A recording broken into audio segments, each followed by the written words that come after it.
भने के हो? के जेनजी भने के हो? जेनजी भनेको थाहा छैन तिमीलाई? नै। ओके, जेनजी भनेको अहिले सबैले जेनजी जेनजी भनिरहेछन् है। यता हो अलि यता हो है। ल ल सुन, जेनजी हेर है, जेनजी भनेको जेनरेसन जेड। के जेनरेसन जेड हो। यो जेनेरेसन जेड भनेको अङ्ग्रेजी सम्वत है। अङ्ग्रेजी सम्वत 1997 देखि 2012 सम्म त्यो समयमा जन्मिएका व्यक्तिहरूको समूहलाई के भनिन्छ? जेनरेसन जेड अर्थात् जेन जी भनिन्छ है त। यसरी अब यो अहिले एकदमै सबैको चर्चाको विषय किन छ भन्दाखेरि जेनरेसन जेड भनेको मात्र त्यस्तो पुस्ता हो जसले विश्वमा भएका धेरै प्रविधि परिवर्तन, धेरै किसिमका परिवर्तनहरू चाहिँ देख्न पाएको छ के।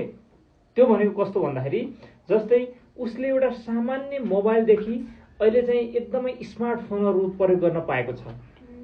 उसले चाहिँ विश्वमा भएका विभिन्न किसिमका राजनीतिक, आर्थिक, विभिन्न किसिमको वातावरणीय परिवर्तनहरूलाई चाहिँ देख्न पाएको छ है।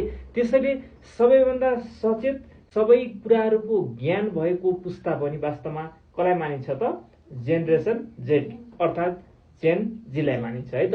त्यसैले अन्य पुस्ताहरूको पनि आफ्नो आफ्नो विशेषता छ। जस्तै 1997 भन्दा पहिलेको पुस्ता र 2012 भन्दा पछिको पुस्ताको पनि आफ्नो आफ्नो विशेषताहरू छ। तर पनि अहिलेसम्मको विभिन्न किसिमको पुस्ताहरू मध्ये सबैभन्दा सचेत, सबैभन्दा फरक विशेषता भएको पुस्ता भनेको चाहिँ जेनरेसन जेड अर्थात् जेन जीलाई मानिन्छ। त्यसैले विश्वको इतिहासमा विभिन्न किसिमका आर्थिक तथा राजनीतिक परिवर्तनहरूमा पनि जेन जेडले चाहिँ विभिन्न किसिमले भूमिका खेल्दै आएको छ है त। त्यसैले तिमीले अलिकता ठुलो भइसकेपछि यो बारेमा धेरै कुरा जान्नेछौ। तिम्रो उमेर कति भयो? 8 वर्ष होइन। त्यसो भए तिमी पनि जेन जी भित्र पर्दैनौ होइन, र म पनि पर्दैन होइन। तर को पर्छ त?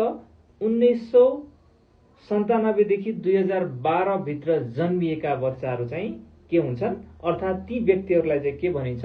जेनरेसन जी भनिन्छ।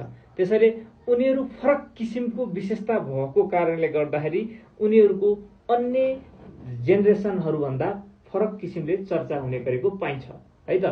ठिक छ? ठिक छ। कुरा बुझ्यो अलिअलि? ओके है त।